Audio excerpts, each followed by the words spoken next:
الله الرحمن الرحيم اللهم صل على محمد وآل محمد اللهم صل على محمد وآل محمد اللهم صل على محمد وآل محمد بسم الله الرحمن الرحيم الحمد لله رب العالمين الرحمن الرحيم مالك يوم الدين إياك نعبد وإياك نستعين اهدنا الصراط المستقيم صراط الذين أنعمت عليهم غير المغضوب عليهم ولا الضالين اللهم صل على محمد وآل محمد اللهم صل على محمد وآل محمد اللهم صل على محمد وآل محمد ممنی سے گزارش ہے کہ برائے مہربانی مسجد حضرت ولی اللہ سے تشریف لے مجلس کو آئی جناب سراج حسین صاحب خلاف آپ کو مل جا رہے ہیں نعرہ سلوات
کہ وہ انہیں اتنا پسند کرتا ہے جو چاہتا ہوں میں نے یہ بھی عرض کرتا کہ کیوں پسند کرتا ہے، کیونکہ صرف اور صرف یہی اسے نہیں پسند کرتے بلکہ وہ بھی نہیں اتنا ہی پسند کرتا ہے، اور زمین کا مالک بھی انہیں بن گیا۔ اور میں نے کل یہ بھی گزشتہ مجلس میں عرض کیا تھا کہ جو غصبی جگہ ہوتی ہے اس پر نماز نہیں ہے، میں جو چاہتا ہوں، اور زمین کا مالک اس نے ان 14 کو بنا دیا۔ اب جو زمین پر نماز پڑھ رہا ہے، سامنے کی بات ہے، سب زمین پہ ہی نماز پڑھتے ہیں، کون ایسا ہے کہ جس کا مسلح ہوا میں ہوتا ہے، سب کے سب زمین پہ نماز پڑھتے ہیں۔ تو پروردگار نے ان تمام لوگوں، جو لوگ زمین پر نماز پڑھ رہے ہیں، ان سب کو یہ بتا دیا، نبی عرض کیا نا کہ غصبی جگہ پہ نماز نہیں ہے، تو اب زمین کا مالک اس نے انہیں قرار دے دیا، کہ پروردگار کہہ رہا ہے کہ ہم نے زمین کا مالک انہیں بنا دیا کہ جنہیں زمین پر کمزور کرنے کی کوشش کی گئی، اور اللہ کہہ رہا ہے کہ ہم نے آل محمد کو زمین کا مالک بنا دیا۔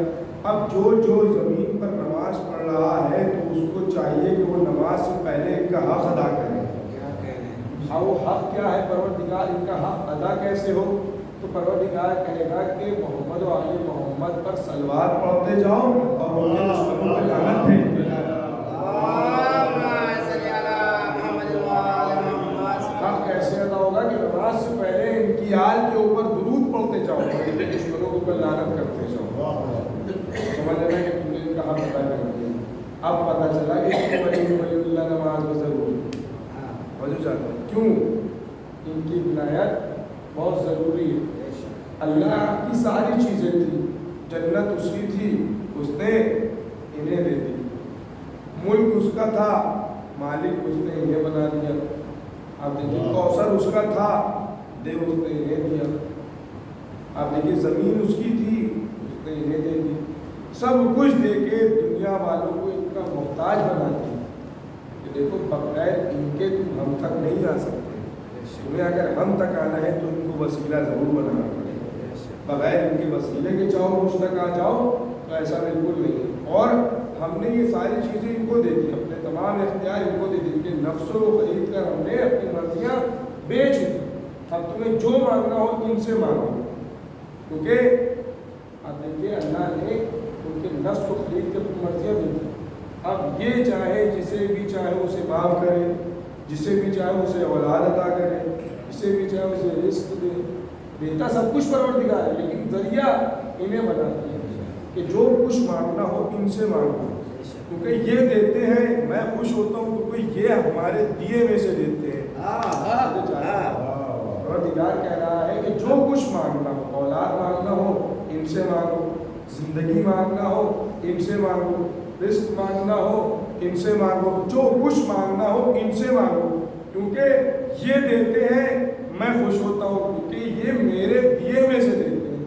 میں چاہتا ہوں کہ میں نے انہیں عطا کر دیا، اب ان کی مرضی کہ یہ جسے چاہے دے، کیونکہ پروردگار یہ ہم لوگوں کو بتانا چاہ رہا ہے کہ ہم اس لائق بھی نہیں تھے پروردگار سے ہم ڈائریکٹلی گفتگو کر سکیں، ہم اس لائق بھی نہیں ہیں، تو پروردگار کہہ رہا ہے کہ ان کا ذریعہ بناؤ، کیونکہ مجھے پہچانوانے والے بھی یہی ہیں، میں ایک چھپا ہوا خزانہ تھا، میں نے چاہا کہ میں پہچانا جاؤں تو میں نے ان کا نور خلق کیا، اور انہی نے ہی میری پہچان کروائی، لوگوں کو بتایا کہ ہاں اللہ ہے۔ اگر یہ نہ بتاتا تو آپ بتائیے ان کو پتہ چلتا کہ کیا اللہ ہے، وہ کیسا ہے؟ یہ ہم لوگ سر نہ کرتے تو ان کو پتہ چلتا کہ پروردگار کیسا ہے؟ ہم ان کو دیکھتے جاتے ہیں، اسے مانتے جاتے ہیں، کیوں اس کو تو ہم دیکھ نہیں سکتے، پروردگار نے اپنی نشانیاں سامنے کر دی کہ ان کو دیکھتے جاؤ، مجھ کو پہچانتے جاؤ، ان کے اخلاق کو دیکھو، ان کی عظمت کو دیکھو اور میری عظمت کو پہچانو، کہ جب یہ ایسے ہیں تو میں کیسا ہوا کہ میں نے انہیں بنایا۔ مجھے چاہتا ہوں میں نے کل یہ عرض کیا تھا کہ خدا پرست جو ہیں، جو کسی کو صرف خدا پرست ہے، صرف خدا کو مانتے ہیں اور انہیں نہیں مانتے، کہ جنہوں نے خدا کو پہچانوایا ہے، ان کا کیا ہو؟ اللہ نے ان کو دیکھیا، اپنے ملک سے بھی نکال دیا، جنت سے بھی محروم کر دیا، قرآن کے دروازے سے بھی انہیں بھگا دیا۔ اب دیکھیے زمین پر بھی اب ان کی جگہ نہیں ہے۔ اب دیکھیے مولانا نے کہا کہ اگر زمین پہ بھی رہنا ہے تو زمین بھی میری ہے، اگر زمین پہ رہنا ہے تو ہم اس کے مالک ہیں، جیسا ہم کہیں گے ویسا کرنا پڑے گا۔ اور اگر تم زمین پر بغیر ہماری مرضی کے چلو گے تو سمجھ لو کہ تم نے حق غصب کیا اور غصب یہاں پہ نماز دیں گے. توجہ چاہتا ہوں. اب آپ ایک بات بتائیے کہ جو خدا پرست ہیں وہ اپنی ضد پہ اڑے ہوئے ہیں. جب اللہ نے اپنی تمام چیزیں انہیں اپنی مرضی سے دے دی تو ان کو کس بات کی ضد ہے کہ تو ہی دے. توجہ چاہتا ہوں. ان کو کس بات کی ضد ہے کہ تو ہی دے. اچھا چلیے ہم مان لیتے ہیں کہ یہ جو ہے بہت ضدی ہے, یہ نہیں مانیں گے. اب یہ بھی پروردگار سے کہیں گے پروردگار تیرا سب کچھ تھا, تیری مرضی تھی, ٹھیک ہے پروردگار تو نے چاہا, تو نے انہیں سب کچھ عطا کر دیا, ملک تیرا تھا انہیں انہیں دے دیا, جنت تیری تھی تو نے انہیں دے دی, قرآن کا وارث تو تھا تو نے انہیں بنا دیا, زمین تیری تھی زمین کا وارث تو نے انہیں بنا دیا. اب یہ خدا پرست اللہ سے کہیں گے اے پروردگار جب ہم یہاں سے مر کے چلے جائیں گے تو وہاں تو ہی ہوگا. مجھے کہتا ہوں تو وہاں تو ہی ہوگا. قرآن میں پروردگار نے بڑھ کے آواز دی کہ بے شک شفاعت کا کوئی مالک نہیں سوائے میرے. اب یہ تھوڑا خوش, چلو ٹھیک ہے کم از کم وہاں ان کا سامنا نہیں کرنا پڑے گا, وہاں 14 کا سامنا نہیں کرنا پڑے گا. لیکن اللہ نے آگے کیا کہا, لیکن پروردگار کہہ رہا ہے کہ بے شک کوئی مالک نہیں شفاعت کا سوائے میرے. لیکن اگلے جملے میں پروردگار نے کیا کہا کہ اس من کے سوائے اس من کے اور میرے کہ جس نے مجھ سے وعدہ لیا. سمجھ چاہتا ہوں پروردگار قرآن میں کہہ رہا ہے کوئی مالک نہیں شفاعت کا سوائے میرے اور اس من کے کہ جس نے مجھ سے شفاعت کرانے کا وعدہ لیا. دیکھیے اب پروردگار یہ بتا کہ یہ من ہے کون, یہ من ہے کون. پروردگار کہہ رہا ہے کہ کوئی مالک نہیں شفاعت کا سوائے میرے اور اس من کے کہ جس نے مجھ سے وعدہ لیا. اب میں ہاتھوں کو جوڑ کے پروردگار کی بارگاہ میں جاؤں اور کہوں کہ ہے پروردگار یہ من کیا ہے. پروردگار کہے گا کہ صرف میں نشانیاں بتاتا ہوں, سمجھ جاتا ہوں, صرف میں اشارہ کرتا ہوں, اب ڈھونڈنا تمہارا کام ہے. اگر تمہیں ڈھونڈنا ہو تو جاؤ قرآن کے پاس. میں قرآن کے پاس آیا, میں نے کہا اے علی کے خاموش ذاکر, اے علی کے خاموش ذاکر یہ بتا کہ یہ من ہے کیا, من ہے کیا, کیا یہ آدم ہے, کیا یہ نوح ہے, کیا یہ ابراہیم ہے, کیا یہ آخری نبی حضرت محمد مصطفیٰ. یہ من ہے کون. قرآن نے کہا کہ اللہ نے مجھے بھی اجازت نہیں دی ہے کہ میں نام بتا دوں کہ وہ کون ہے, میں بھی اشارہ کروں گا, میں بھی نشانیاں دکھاؤں گا. اب سمجھنا تمہارا کام ہے, چلو میرے ساتھ ساتھ. میں قرآن کے ساتھ ساتھ قرآن مجھے ایک آیت کے پاس لے گیا. اس آیت میں پھر سے وہی جو آیت میں نے عرض کی اسی آیت میں اٹھ کے کہا کہ خداوند عالم کہہ رہا ہے کہ بے شک شفاعت کا کوئی مالک نہیں سوائے اس کے اور اس من کے کہ جس نے اس سے وعدہ لیا. میں کہوں گا قرآن میں اسی من کو تو تلاش کرنے کے لیے تیرے پاس آیا ہوں. قرآن مجھے کہے گا ٹھیک ہے اب میرے ساتھ ساتھ چلو. قرآن مجھے ساتھ ساتھ لے جائے گا. ایک آیت اٹھ کے بولے گی, کیا بولے گی کہ وہ من انسانوں میں ہی رہتا ہے کہ جس نے شب ہجرت بستر رسول پر سو کر خدا کی مرضیوں کو خرید لیا. میں کہوں گا قرآن ابھی بھی نہیں سمجھا, تھوڑا اور واضح کر دے. قرآن مجھے اور لے کے جائے گا آگے. میں قرآن کے پیچھے پیچھے گیا, قرآن مجھے ایک آیت میں لے گیا. اس آیت نے ایک آیت بولی, مجھے کیا بولی کہ ایک من میرے پاس بھی چھپا ہوا ہے. وہ کیا سمجھو چاہتا ہوں, آیت بولی کہ قیامت کے دن ایک خدا بخشش کرے گا اور ایک وہ من, سمجھو چاہتا ہوں ایک بخشش کرنے والا خدا ہوگا اور ایک وہ من ہوگا کہ جس کے پاس کتاب کا پورا علم ہوگا. میں کہوں گا قرآن ابھی بھی نہیں سمجھا کہ یہ من ہے کون. سمجھو چاہتا ہوں قرآن کہے گا چلو میرے ساتھ ساتھ. میں قرآن کے پیچھے پیچھے قرآن مجھے ایک آیت کے پاس لے جائے گا. اس آیت کے پاس جا کر میں قرآن کی اس آیت سے پوچھوں گا کہ یہ بتا کہ یہ من ہے کیا. وہ آیت اٹھ کے بولے گی کہ ایک من میرے پاس بھی ہے. سمجھو چاہتا ہوں, اور وہ آیت بولے گی کہ ایک من ایسا ہے کہ جو خدا کو قرضے دیتا ہے. سمجھو چاہتا ہوں ایک من ایسا ہے کہ جو خدا کو قرضے دیتا ہے. میں کہوں گا قرآن ابھی میں نہیں سمجھا کہ یہ من ہے کون. تو قرآن کہے گا کہ جاؤ در رسول کو جا کے رسول سے پوچھ لو کہ یہ من ہے کون. میں رسول کے دروازے پہ آیا, میں نے کہا کہ یا رسول اللہ میں من کی تلاش میں ہوں کیونکہ میں اپنی شفاعت کروانا چاہتا ہوں. یا رسول اللہ یہ بتائیے کہ یہ من ہے کون.